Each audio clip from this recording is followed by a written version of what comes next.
Notre invité intervenant de ces rencontres économiques d'Aix-en-Provence a inventé un concept, celui de l'innovation frugale. Comment créer plus avec moins? J'ai le grand plaisir de recevoir Navi Rajou. Bonjour. Bonjour. Alors vous êtes français d'origine indienne, vous travaillez aux États-Unis, vous avez étudié l'innovation dans les pays occidentaux, mais aussi l'innovation dans les pays du Sud.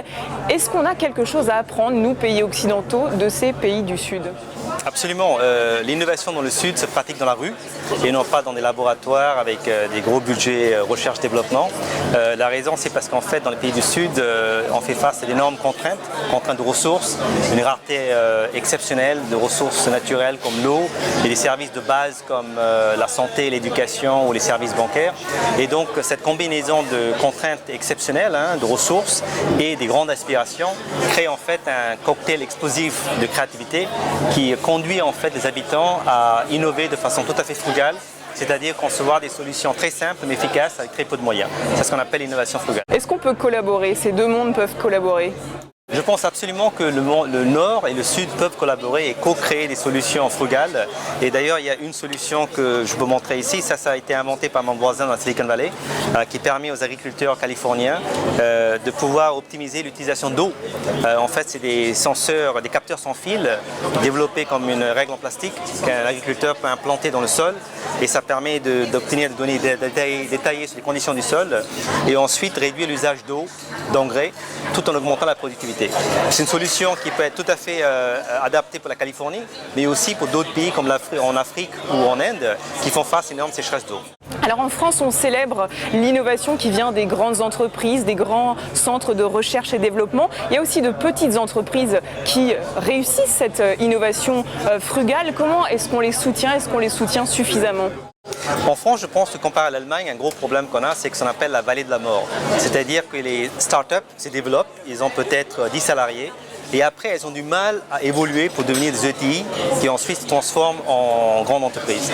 Comparé à l'Allemagne, où il y a quand même une très large quantité de ETI, de taille intermédiaire, qui ont réussi en fait à avoir un rayonnement exceptionnel dans le monde. Donc je pense que quelque chose que la France doit vraiment veiller à ça, s'assurer finalement à aider les startups et les entrepreneurs à traverser ce qu'on appelle la vallée de la mort pour qu'elles puissent développer et devenir des grandes entreprises. Et pour ce faire, je pense que, je dirais, au lieu de voir une façon de le faire, je dirais, c'est effectivement soutien aux entrepreneurs, c'est important, mais aussi aider les grands groupes à s'allier avec des entrepreneurs pour co-créer des solutions. C'est ce qu'on appelle l'innovation ouverte et c'est une tendance qu'on voit de plus en plus. Les grands groupes comme Accor et autres commencent justement à s'allier avec des startups pour co-créer des solutions frugales.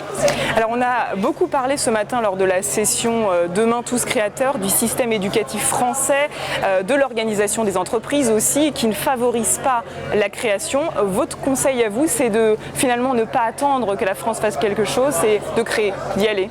Je pense que j'appelle ça le système D que j'ai étudié dans mon premier livre en pays émergents, c'est exactement ça, c'est démerdez-vous, c'est trouver des solutions astucieuses pour résoudre vos propres problèmes.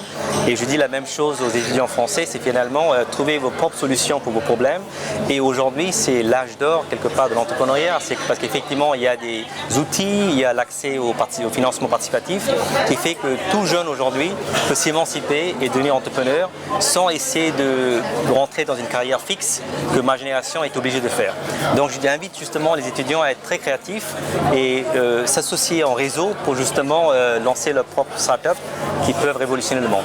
Dernière question, vous avez théorisé aussi le principe du wise leader. Comment est-ce qu'on reconnaît un leader sage ?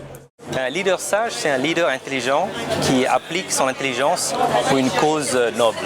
Donc c'est quelqu'un qui effectivement arrive à mettre son intelligence à la disposition des autres. C'est quelqu'un qui est relativement humble et qui est capable en fait d'amplifier l'intelligence des autres et utiliser l'intelligence collective pour servir une cause noble. Donc c'est pour ça que mon deuxième livre s'appelle From Smart to Wise. C'est de l'intelligence à la sagesse qui consiste en fait à assujettir l'intelligence à une cause noble. Navi Rajou, merci beaucoup. Je rappelle que vous êtes théoricien de cette innovation frugale. Merci beaucoup. Merci beaucoup.